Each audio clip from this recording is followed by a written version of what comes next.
Tonight, people around the world remain shocked by the death of Oscar award-winning actor Robin Williams. His death following a long battle with substance abuse and depression. Tonight, we'll have a look back on the struggles with addiction and on some of his biggest career achievements.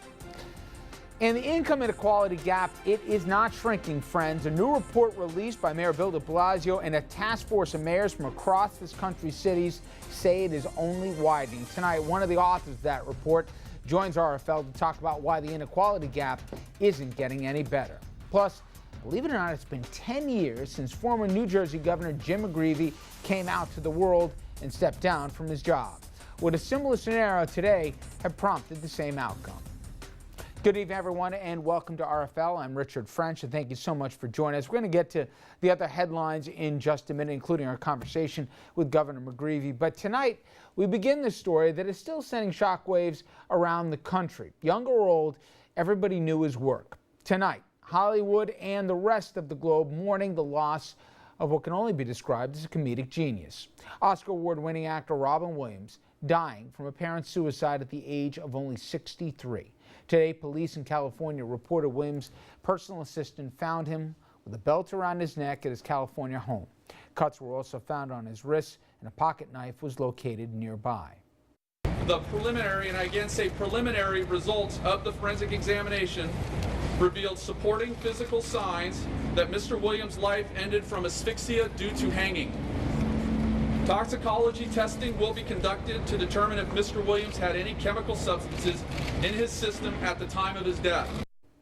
Authorities say that Williams suffered from drug abuse and depression. Last month, the actor announced plans to return to a 12-step treatment program. Williams was very open about his struggles throughout his career. You wouldn't know it from all the hilarious roles he conjured up on screen, like Mrs. Doubtfire and The Birdcage. Men smears. But off screen, legendary actor Robin Williams was tormented by addiction for decades, a dark demon he frequently joked about on stage. And alcohol is especially dangerous for people like myself, alcoholics. Or you can say ethanol challenged, whatever you want to call it. But it wasn't just alcohol, abusing cocaine in the early 1980s, but quitting after his friend John Belushi's fatal overdose in 1982, telling Barbara Walters in '89 that that moment was a wake-up call. You know, here's a guy who was probably one of the toughest, strongest people you could ever meet, and he's taken out, you know, and it basically it cleaned up a whole generation of people, because this guy was as strong as anybody you could ever meet. When we hear about people using drugs, most of the time they use them to get a high. Yeah, for me it was basically it was a great way of escaping. It was a great way to cut off from people. The comic genius said back in 2011 that the role of a lifetime to help keep him sober for 20 years was a father. The one thing that cleaned me up from that was having a kid.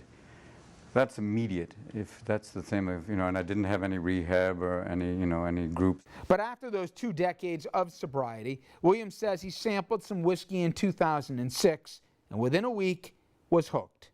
His family reportedly staged an intervention.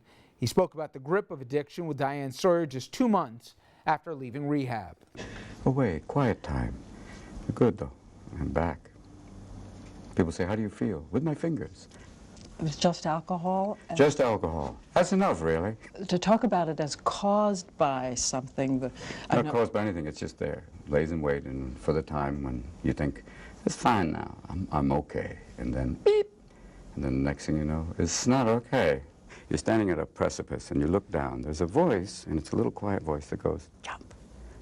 It's the same voice. The same voice goes, just one. And for someone who has no tolerance for it, that's not a possibility. Was there something somebody said to you, one sentence that got through, that sailed through? You're a drunk! No, it's like, it got through to me saying, you need help. And that's the best sentence that got through. Williams said he spent years thinking that he could handle his alcohol problem on his own. I can do this, I can stop. And you really think you can, and then you realize, I need help. It was that relapse in 2006 that reportedly cost him his second marriage. 2 months ago, Williams checked into the renowned Hazelden Clinic in Minnesota to, quote, focus on his continued commitment, end quote, to sobriety.